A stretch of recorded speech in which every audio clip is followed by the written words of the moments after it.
ನಿನ್ನ ಮಹಿಮೆಯು ಅದ್ಭುತವಾದದಲ್ಲಿವೆ ತಂದೆ. ನಾನು ಸಮುದ್ರಲಂಘನ ಮಾಡಿದ ಕಾಲದಲ್ಲಿ ನನಗೆ ಸಹಾಯ ಮಾಡಲು ಬಂದ ಮೈನಾಕ ಪರ್ವತರಾಜನನ್ನು ತಿರಸ್ಕರಿಸಿದ್ದೋ, ನನ್ನನ್ನು ಅಡ್ಡಗಟ್ಟಿದ ನಾಗಮಾತೆಯಾದ ಸುರಸೆಯ ದರ್ಪವನ್ನು ಅಡಗಿಸಿದ್ದೋ, ಸಿಂಹಿಕೆಂಬ ಘೋರ ರಕ್ಕಸೆಯ ಗರ್ಭವನ್ನು ಸೂಕ್ಷ್ಮ ರೂಪದಿಂದ ಪ್ರವೇಶ ಮಾಡಿ ಆಕೆಯ ಗರ್ಭವನ್ನು ಸೀಳಿಗರಕ್ಕೆ ಬಂದಿದ್ದು ಭಕ್ತ ಪರಾಧೀನರಾದ ನಿನ್ನ ಕೃಪಾ ಕಟಾಕ್ಷದಿಂದಲೇ ತಂದೆ. ನಿಮ್ಮ ಕರುಣಾದಯಾರತು ನನ್ನ ಮೇಲಿದ್ದರೆ ಸಾಕು ದೇವ, ಈ ಪುರವನ್ನು ಸೂಕ್ಷ್ಮ ರೂಪದಿಂದ ಪ್ರವೇಶ ಮಾಡುವ ಮತ್ತಳ್ಬೇಡಿ ಚೆನ್ನಾಗಿ ಆಡ್ತಾನೆ ಇವರಿದ್ರೆ ಶಿಷ್ಯನೇ ಕಂಬಾಡಂಪೇಟೆ. ಚೆನ್ನಾಗಿ ಮಾಡಿ ಅಮ್ಮ, ನಿನ್ನ ಮಾತುಗಳು ಸಫಲವಾಗಲೆಂದು ಆಲಿಸುತ್ತೇನೆ ತಾಯಿಗೆ. ಕಾಫಿ ಕೊಡ್ತೀರಾ? ಏನ್ ಬೇಡ್ತಾಳೆ ಸರ್?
ನಾನು ಈ ಪಟ್ಟಣಕ್ಕೆ ಬಂದು 3-4 ದಿವಸಗಳಾಯಿತು.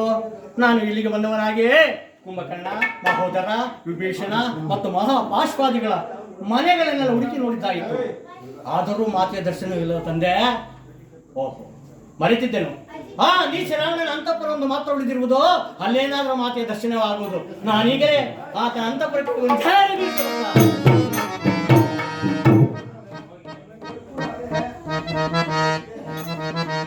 ಇದೇ ಅಲ್ಲವೇ ಆ ನೀಚ ರಾವಣನ ಅಂತಃಪುರವು. ರಾಮ, ಆತನ ಸಿರಿ ವೈಭವವನ್ನು ವರ್ಣಿಸಲು ಸಾಧ್ಯವಾಗಿರುವುದು ತಂದೆ. ರಾಮ ರಾಮ ರಾಮ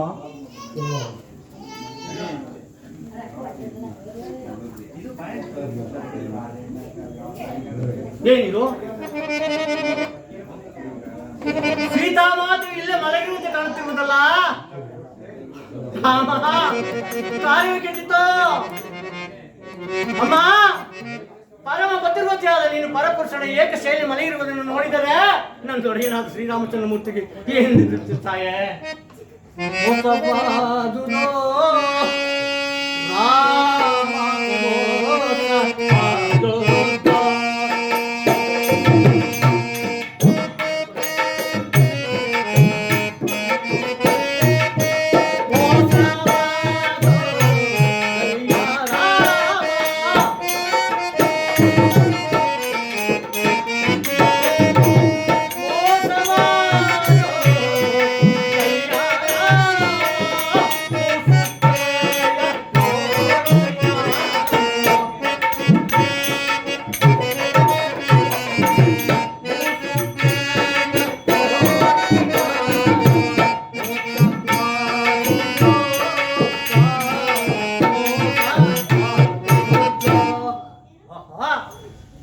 ಅಮ್ಮ, ಪರಮ ಭದ್ರವತಿಯಾದ ನೀನು ಪರಪುರುಷನಿಗೆ ಏಕಶ್ರೇಣಿ ಮನೆಯಿರುವುದನ್ನು ನೋಡಿದರೆ ನನ್ನೊಡೆಯನಾದ ಶ್ರೀರಾಮಚಂದ್ರ ಮೂರ್ತಿಗೆ ಏನೆಂದು ತಿಳಿಸುತ್ತಾಯೆ?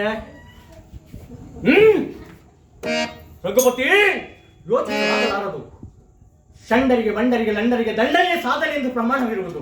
ಆದ ಕಾರಣ ಗಂಡು ಬಲಿಯಾದ ನಾನು ರಾಕ್ಷಸರ ಮಂಡೆಗಳನ್ನು ತೆಗೆದು ಷಂಡರಿಗೆ ಮುಖಂಡನಾಗಿರುವ ಮಂಡೋದರ ಗಂಡ ಬಂಡ ರಾವಣನ ಹಿಂಡು ಕುತ್ತಿಗಳನ್ನು ಕತ್ತರಿಸಿ ಮಾರಿ ಎಂದು ತಾಗಿ ಮಾಡಲೇ.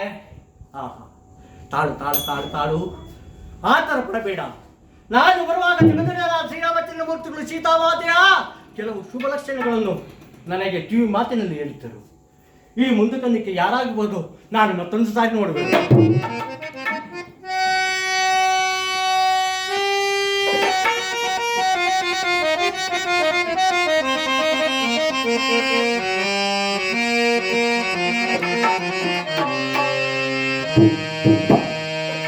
ಪದುಮರೇಖೆಗಳಿಲ್ಲ ಪಾದದಲ್ಲಿ ಮುನ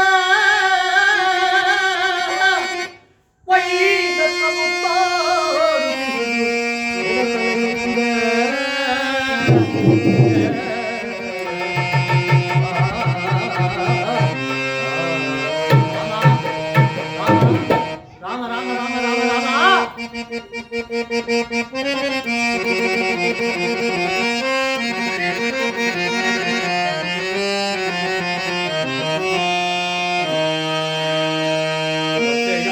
ಚೆಲವಿಲ್ಲ ಮುಂಗೈಯ ಮೇಲೆ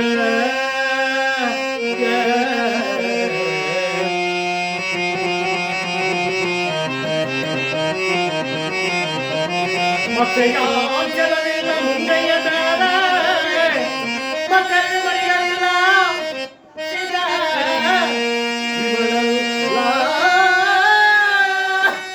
ರಾಮ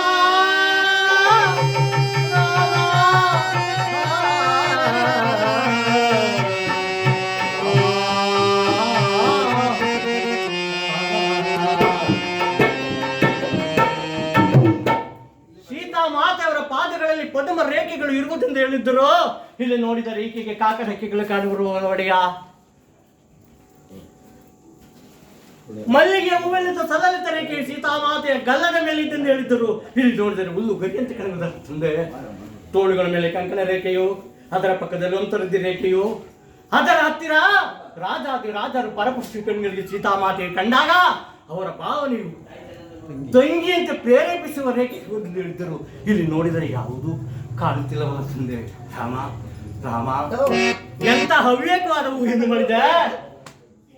ಈಕೆಯು ಮಾತೆಯಲ್ಲ, ಈಕೆಯು ಖಂಡಿತ ಸೀತಾ ಮಾತೆಯಲ್ಲ. ಎಂತಹ ಅವಿವೇಕತನದಿಂದ ಮಾತಾಡಿದೆ ರಾಮ. ಆದರೂ ಈ ಪಟ್ಟಣದಲ್ಲಿ ನೋಡಿದ್ರು ಮಾತೆಯ ದರ್ಶನವಿಲ್ಲ ತಂದೆ.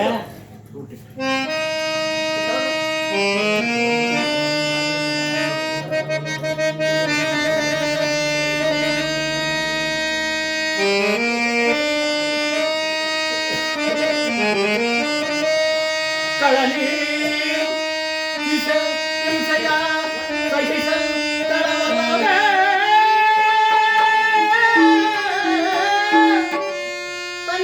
ತನ್ನುವ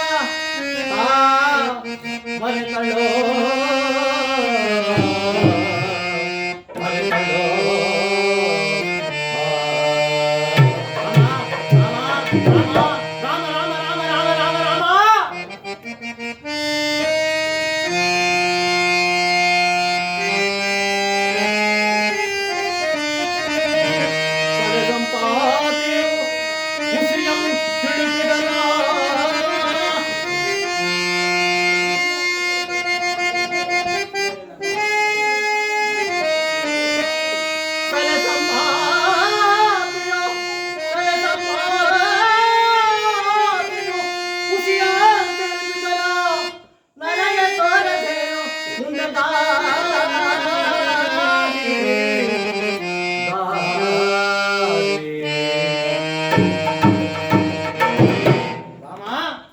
ವೇಗವಾಗಿ ಒತ್ತುಕೊಂಡು ಹೋಗುತ್ತಿದ್ದಾಗ ಆ ದಶಕಟದ ಕೈಯಿಂದ ಏನಾದರೂ ಜಾನಕಿಯರು ಜಾರಿ ಕೆಳಕ್ಕೆ ಬಿದ್ದು ಬಿಟ್ಟರೋ, ಅಥವಾ ಕೂರನ ಬಲವಾದ ಹಿಡಿತದಿಂದ ಏನಾದರೂ ಮಾತೆಯವರು ಕೆಳಕ್ಕೆ ಬಿದ್ದು ಬಿಟ್ಟರೋ, ಅಂತೂ ನಾನು ಬಂದ ಕಾರ್ಯವು ಸಫಲವಾದಂತೆ ತೋರುತ್ತಿಲ್ಲ ತಂದೆ.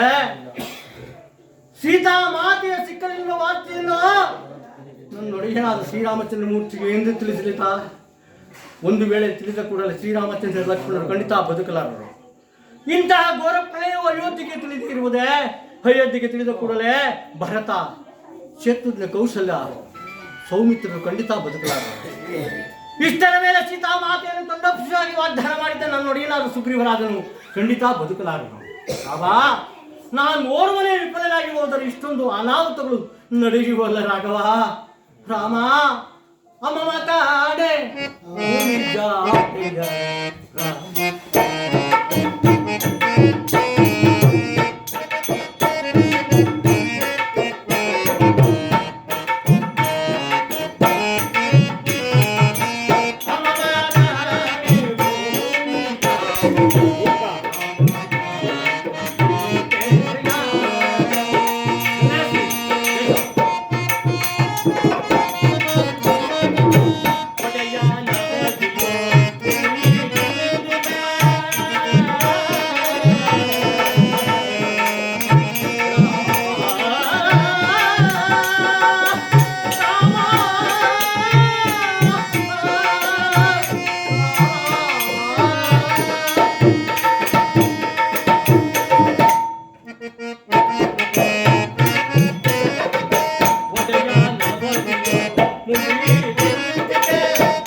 ಮಹಾಪಾಪಕರವಲ್ಲವೇ? ಇರಲಿ, ಇದಕ್ಕೊಂದು ಉಪಾಯ ಮಾಡುತ್ತೇನೆ. ಈ ನೀಚ ರಾವಣನಗೂಡಿದ ಲಂಕಾಪಟ್ಟಣವನ್ನು ಕಿತ್ತುಕೊಂಡು ಹೋಗಿ ಶ್ರೀರಾಮಚಂದ್ರ ಮೂರ್ತಿಗಳ ಪಾದದ ಬಳಿ ಇಡುತ್ತೇನೆ. ಅವರೇ ಸೀತಾಮಾತೆಯನ್ನು ಹುಡುಕಿಕೊಳ್ಳಲಿ. ಇದಕ್ಕೆ ಸಹಾಯ ಬೇಕಲ್ಲವೇ? ಈ ನನ್ನ ಆಂದೋಲನದ ಸಹಾಯದಿಂದ ಈ ತುಕಟಾಚಲವನ್ನು ಕೇಳಲು ಈ ಕಾರ್ಯ ಪ್ರಯತ್ನಿಸಬೇಡ. ಅಶೋಕನಕ್ಕೆ ಹೋದರೆ ಸೀತಾದೇವಿಯ ದರ್ಶನವಾಗುವುದು. ಏನಾಶ್ಚರ್ಯ! ಅಶೋಕಮಾಲದಲ್ಲಿ ಸೀತಾಮಾತೆಯ ದರ್ಶನವಾಗುವುದೆಂದು ಅಶೀರ್ವಾಣಿ ನುಡಿತಿರುವಲ್ಲ.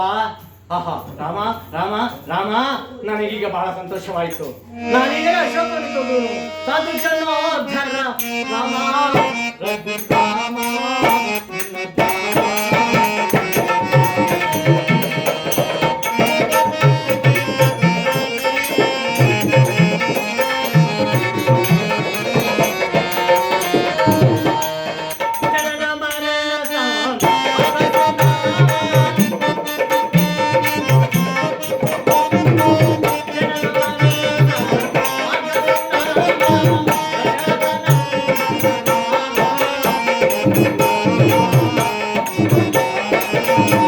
Thank you.